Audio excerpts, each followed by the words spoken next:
been a while since I've recorded a video, and it feels really good to want to record a video.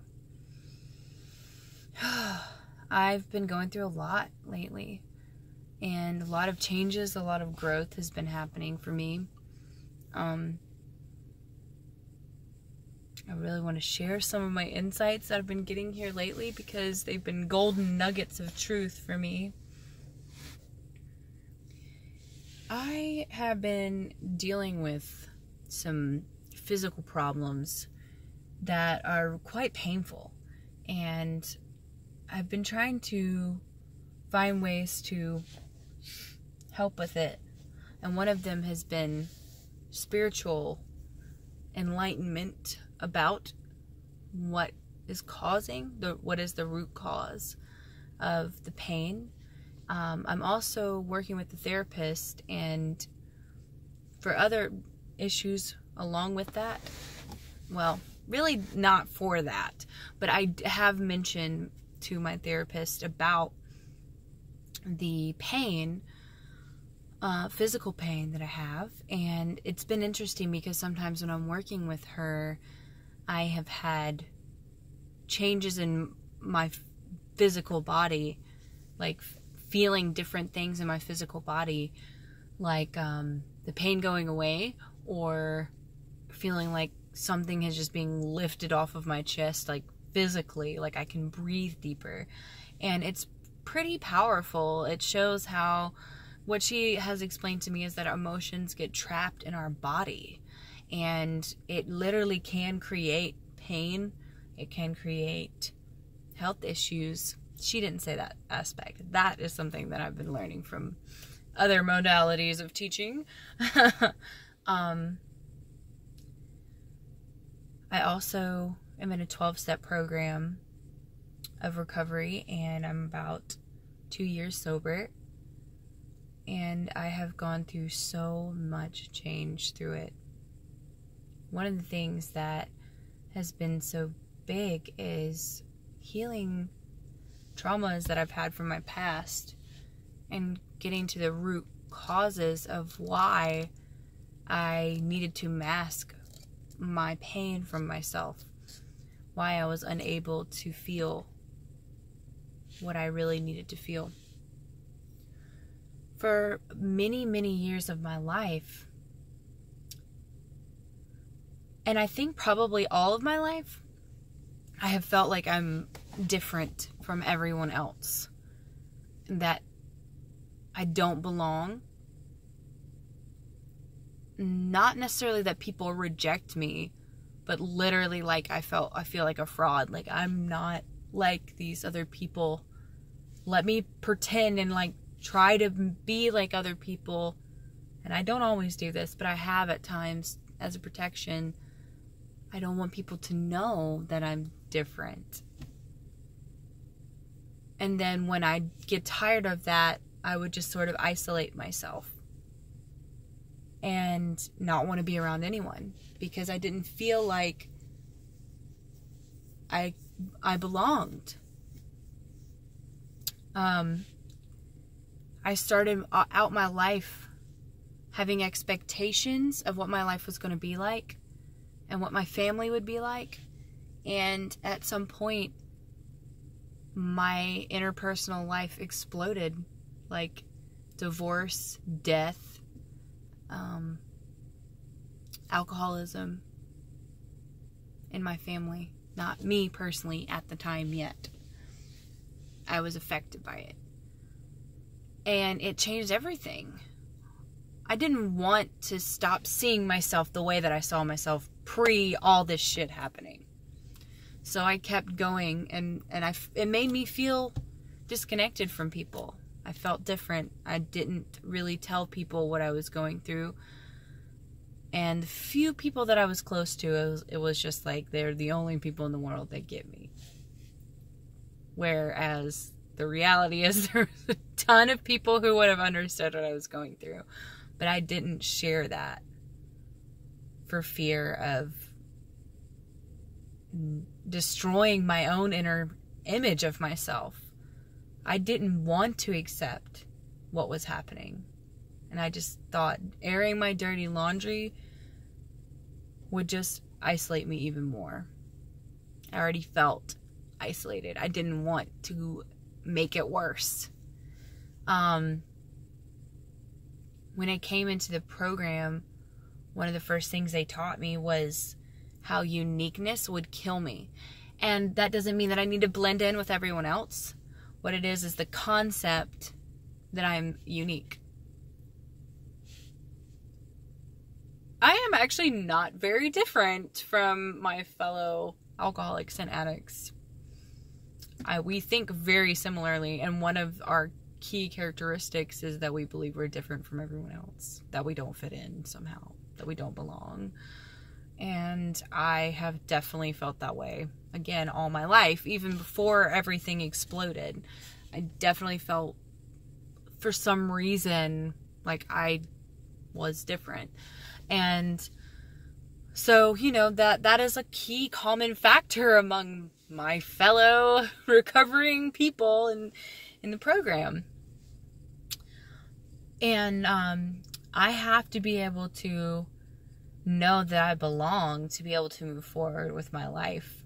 The truth is, yeah, things blew up. Things exploded beyond belief.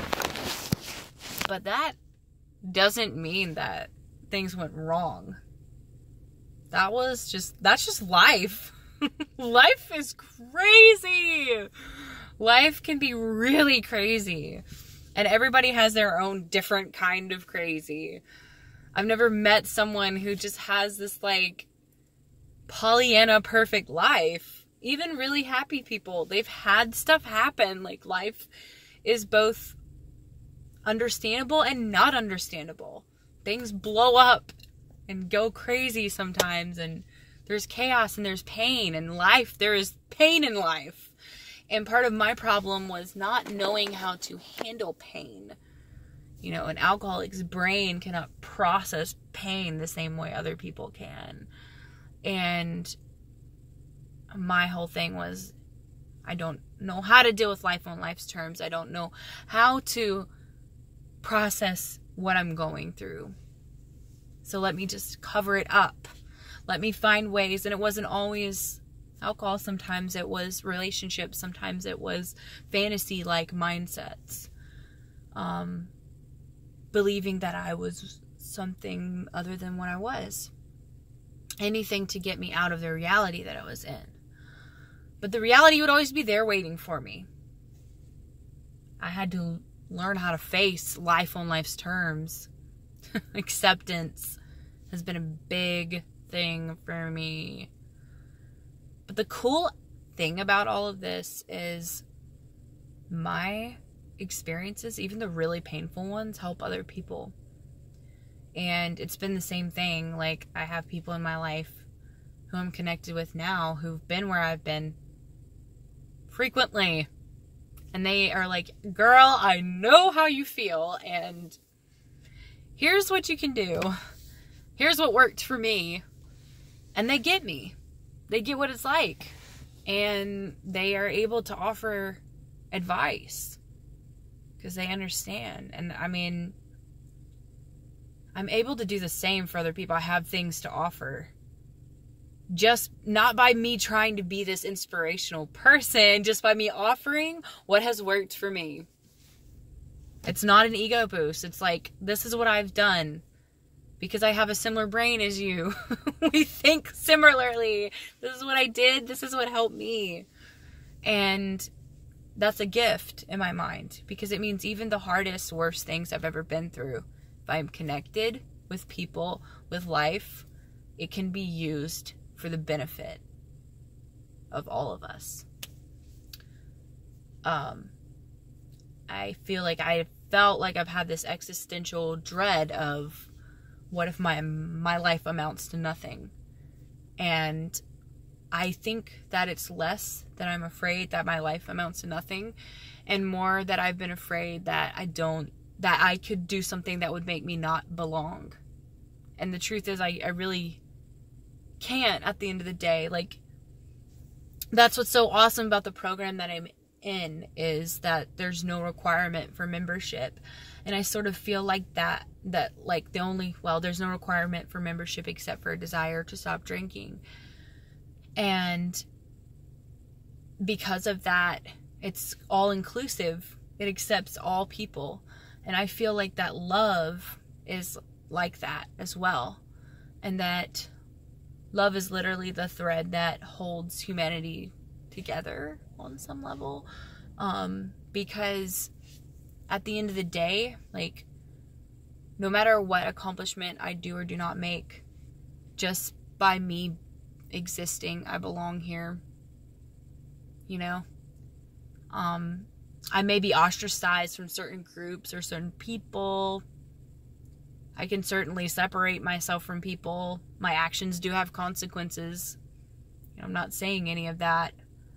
But I most certainly belong here as a human being. You know? Like, I'm not some special freak. And I've heard that, like, pity or self-pity or things in that nature is sort of this reverse of pride. Because pride is believing that you're better than other people, you know, and that you're somehow separate from other people.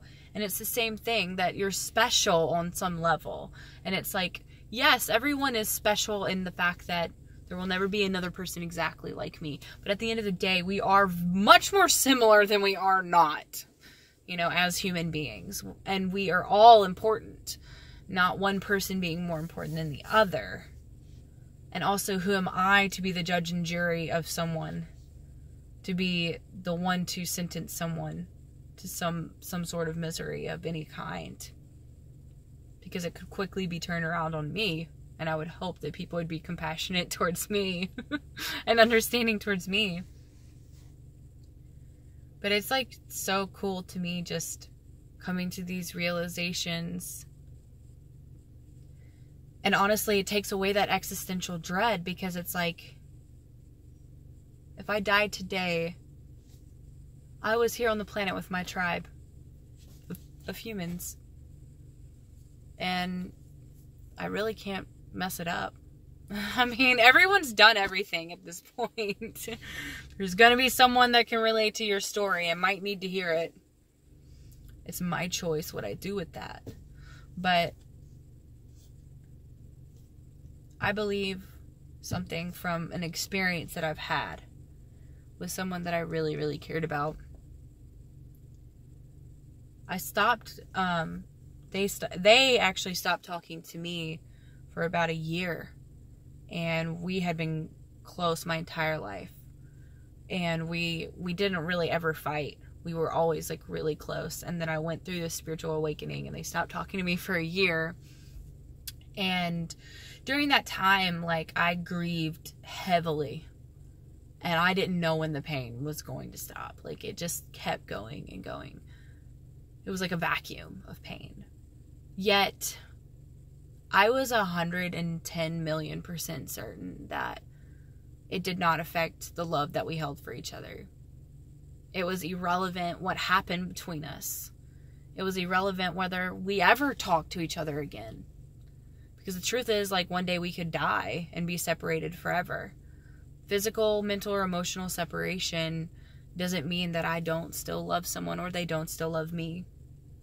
And I believe on the highest of realms, it's the case for every single person that we ever meet. That the man who is hurt and damaged, who hurts others the most, is still loved on the highest realms.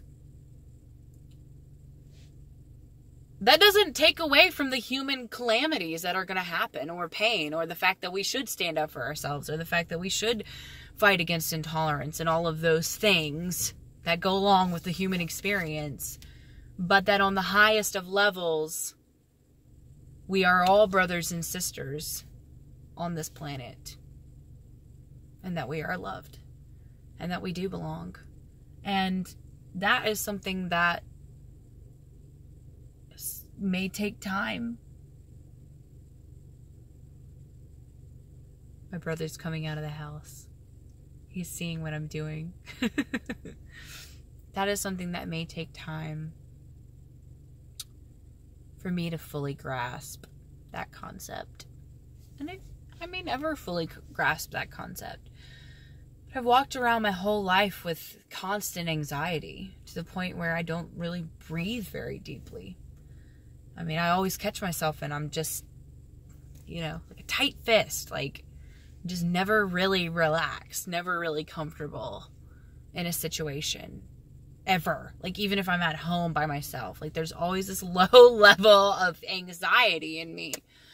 And I think a lot of that has stemmed from feeling like for some reason I don't belong. Somehow my life is a fuck up. That it's like you're making different machines and one of them is a malfunction, and that's the best way to describe it. Like my life is a malfunction. There's something off. There's something wrong here. And then the truth is like, no, everybody's life is kind of crazy. Like it doesn't all work out according to plan, and it would not really work that well if it did, like we don't see the bigger picture. We can't. I can't speak for other people. I can't see the bigger picture. I believe things work out for a reason.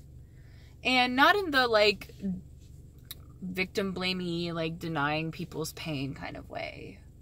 But in the, like, grander scheme that I can't even begin to truly fathom kind of way. I don't believe in always being positive about things. Or thinking that I shouldn't be upset when bad things happen. Or painful things happen to me. But I do believe that things happen for a reason. And that I don't always understand it. And that's okay. Because maybe I'm not supposed to. And I'm not going to necessarily be glad that certain things happen. But I am willing to be open-minded to what I could experience from it. And gain from it. And be able to give back to others from it. Because life is mysterious and it's an adventure. So I think that's really all I have to share. It's 17 minutes long, so it's not the shortest video anyway. But I am excited to be able to share some insights.